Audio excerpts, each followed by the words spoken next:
Well, the recent Chinese surveillance balloon that was seen over Montana and eventually shot down over the East Coast emphasized the importance of national security and the role of Malmstrom Air Force Base. On Wednesday, I was able to join base personnel and get a first-hand look at the role and mission of the newest branch of the U.S. military, the U.S. Space Force, and its supporting organization, the Space Force Association. Now, there's been champions on the Hill. Retired Air Force Colonel Bill Wolf is back where his military career began. He started as a missileer at Malmstrom in 1995. Almost 30 years later, he's spreading the word about a new branch of service. The mission of the Space Force Association is to inform, educate, and advocate for the U.S. Space Force guardians and their families, and to ensure the U.S. Space Force has the capabilities it needs to execute its space superiority mission. Malmstrom is home to a Space Force squadron, Detachment 1 of 22 Space Operations Squadron. With about 17 members, they're serving a classified cyber mission. The Space Force is really dedicated on the technology in orbit through satellites to ensure that our terrestrial domains have the capabilities they need.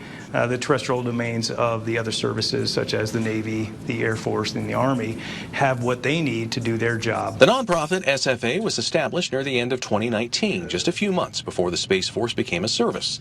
Wolf welcomes the challenge of getting the word out about the Space Force. Space Force only has a few bases and, by design, a limited organizational structure. In total, there are about 18,000 service members or guardians and civilians in the Space Force. There aren't a lot of people, men and women, walking around in uniform with Space Force on their uniform. And so a lot of people don't even recognize or understand that the Space Force is a service in the Department of Defense. Wolf, who now makes his home in the Wolf Creek area, says the incident with a Chinese surveillance balloon recently over U.S. airspace is a good example of why Space Force is needed. What that kind of lends to is the fact that we don't have good surveillance techniques for the air domain.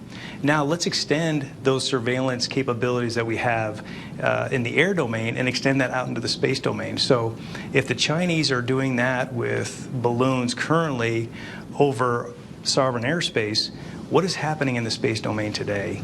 And that's a critical aspect of the Space Force and what they're thinking about every single day. Membership in the Space Force Association isn't just limited to guardians. For $35 a year, Wolf says anyone with an interest in space or supporting the military can make a big difference. And so we're always looking for volunteers to help out with the numerous programs that we have set up that start from the Space Force Cadet Corps through the SFA Creator League, which is helping to create coders and on gaming platforms, to our Global Space University.